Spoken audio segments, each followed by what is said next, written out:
Hey, Bedrock. Man, welcome. Thursday morning. Man, I don't even know what week it is of quarantine and doing these daily devotionals. Feels like I've done a few of them. So it has been a few weeks, raining outside. And one of the thwant that maybe you've been thinking about during quarantine is exercise. And especially when you get cooped up in a house or you're working from home, you want to get outside and you want to walk or you want to run. I know our family has been outdoors as much as possible. We found ourselves on a canoe last night. Thanks to James Barnes, we were hiking on Sunday night, but today is raining, and you can't get outside and run. But we have a treadmill in our house. Many of you may have a treadmill in your house, or you run on one, or you have one at the gym that you ran on before all this went down. And let's just be honest. Nobody likes running on a treadmill. Like, have you? I mean, you may be the weird one who enjoys the hamster wheel of running and going nowhere. And so in order to alleviate this, treadmill manufacturers have tried to add all kinds of crazy features. We got screens, and now we have bikes with people that can yell at you while you're pedaling to nowhere. They can yell at you to pedal faster, live and in person, if you will pay them $50 a month. And I don't know, there's something about it to me that is just awful. Like running in the same spot yet going nowhere is the worst to me. And I hope I haven't offended you, all you treadmill runners. That's just how I feel about it. But there's a metaphor there. There's a picture there about life. I think our family is probably no different than many of your families, or our life is no different than your life, and it's incredibly busy. And I'm not going to talk about how busy it is, because I think it's become like this badge of honor that we wear as Americans about how busy our life is. Oh, my life is this busy. My life is more busy than this. But with 4 kids and sports and those kinds of things, we found ourselves before this kind of quarantine, social distancing, before the coronavirus, just in a whirlwind, man. Where you're trying to do work, you're trying to do just your job and all the things that requires. You're trying to keep up with your home and the things that your home requires. You're trying to keep up with schoolwork and homework, and if you're homeschooling or you're doing traditional school, either way you have schoolwork or homework you got to keep up with your kids. You've got all these sports activities and practices. And I didn't own it. I didn't buy it because I don't buy coffee mugs. We have too many. But I saw a coffee mug one time that said, "Which kid am I picking up where?" again. And that became kind of the rallying cry of Tanya and I's life. It's just go, go, go. And every spare minute from the time you wake up in America, every minute is accounted for almost. Between you scheduling out your meetings and Google Calendar, notifying you of what's next and where you have to be next, to where you have to take your kids, to when bedtime is, every minute is taken up. And I don't know, maybe there's this, for you, I know it for me, it can feel like running on a treadmill. Now, I'm not saying that we're not going anywhere with our kids, or we're not going anywhere in life, and I'm not saying we're not going anywhere in ministry, but there's a part of it that can feel like just running on a treadmill, going. And Tanya and I have been talking, and one of the things we've appreciated so much about this time is that all of that has kind of come to a halt. And there's a sense that it feels like, and if you embrace it, and then sometimes there are certain aspects of this that are hard to embrace, but if you embrace it, it feels like we've kind of stepped off the treadmill. And the pacing of life has completely changed. And so the challenge has been, what do we do with this newfound pacing? What do we do with life off the treadmill? Life off the go, go, go, constantly trying to get ahead and get and go. It reminded me of a story of a water crossing or post water crossing in the Bible, and we're gonna talk about the crossing of the Red Sea on Sunday. But after that, later on in Joshua 4, the Israelites, and it's actually Joshua 3 and 4, the Israelites are going to cross over the Jordan River in the same manner. God's going to part the Jordan, and they're going to cross over. And God's going to use the parting of the Jordan to bring fear into the land of Canaan that he is coming and his people are coming. And so they cross over. And they're on this marching order. They just kind of go, go, go, go into the promised land. And everything in their life is ordered around this running to the promised land. They get to the water. God parts the water with the Ark of the Covenant. And they get across. And they're on the other side. Now, everything in human wisdom tells you at this point, here's what you do. You have your enemy in dread of you. You have this great moral victory that God had done in your army. And so now's the time to attack.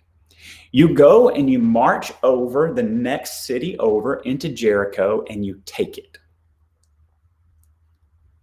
That's what I would do. It's probably what any human commander would do. And I think that's probably what Joshua wanted to do. In Joshua 5, God speaks to him and he says, Joshua, I want you to take every male in the army of the Israelites and I want you to circumcise them. So, what? Like, you want us, God, you want us to circumcise every male in the army when we're at our greatest victory point. We have run so far and so fast to get here. You've done incredible things. Why can't we just go? Now, Joshua doesn't argue like that. That's the Jeremy version of how I would have thought. But he says, circumcise them all. And part of this we have to remember is circumcision is an identifying with the Abrahamic covenant and identifying to being God's people. In fact, he's going to tell Joshua after the circumcision, today I've rolled away the reproach of Egypt from you. You are not, like, you are totally my people. And so he does. And there's this great pause where life just stops. The men have to heal. There's no going to attack. And life stops. And immediately after life stops, it's time for Passover. The time of year had come, the month of Nisan had come, and it's time for them to celebrate Passover. And so not only that, after their bodies are healed, God says, okay, now the next thing we're going to do is we're going to stop for a week. And we're going to celebrate the Feast of Unleavened Bread. We are going to pause. And you're going to remember who I am and what I've done for you.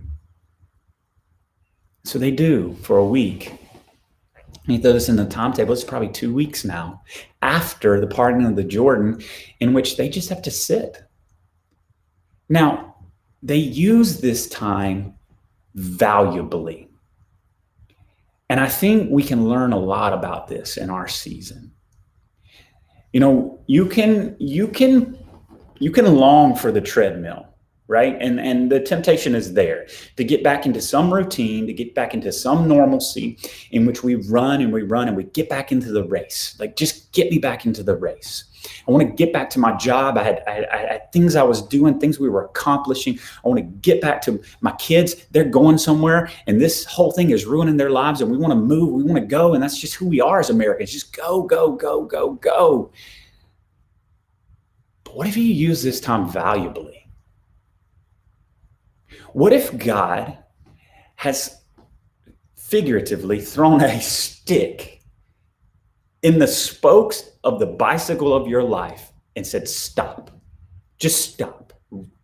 Stop running, stop chasing, stop longing, and stop the treadmill and meet with me. You see, part of Joshua 5 was first they had to consecrate themselves with God. It's part of what circumcision is. It's a consecration. It's a setting apart of their life. It costs them something greatly. Adult male circumcision is costly. It costs them something. And they set aside their life, their plans, the promised land. I mean, they set aside the promised land.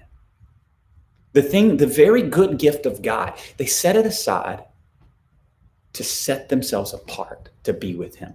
Man, how are you using this season, this quarantine season, to set yourself aside for God? We set ourselves aside for so many things in this life running on that treadmill. How are you setting yourself aside for God during this season? You have more time on your hands just to be with him.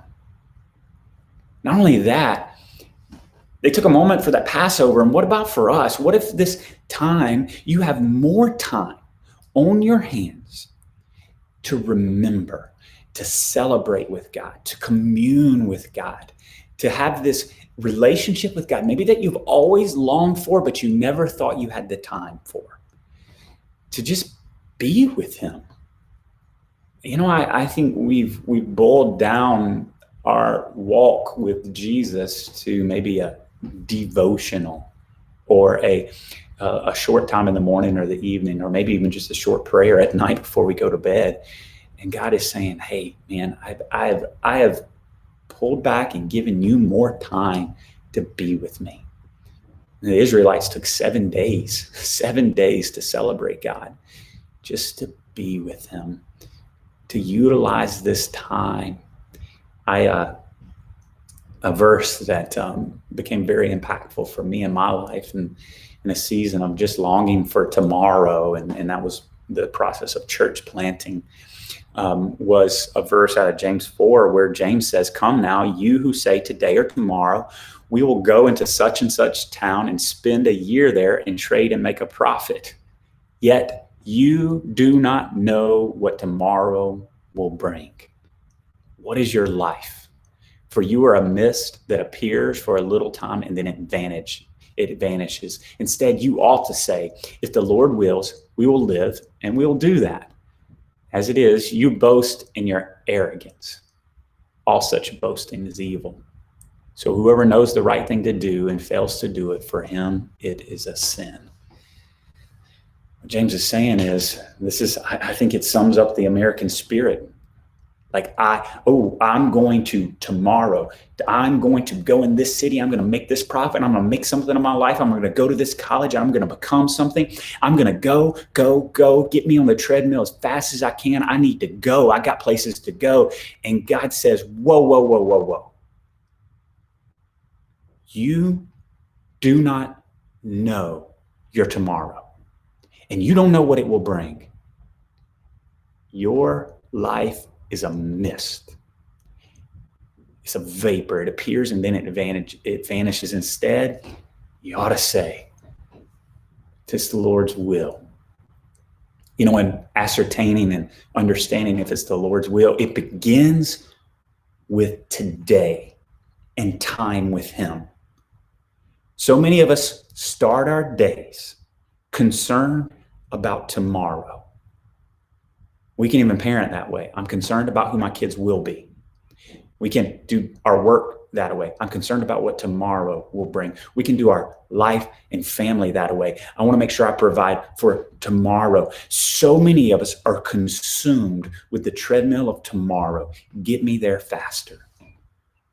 God says, whoa, let's push pause on that. Instead, you ought to say, if the Lord wills. And to ascertain the Lord's will, it starts by being with him. And my challenge to you today is, it's raining outside, and don't think about tomorrow. Don't think about what will come after the quarantine, and don't think about how you're going to get back into a routine or a rhythm or a treadmill of life. Spend time with him. Take today and just commune with him. Talk with him. It is at his feet you will find his will.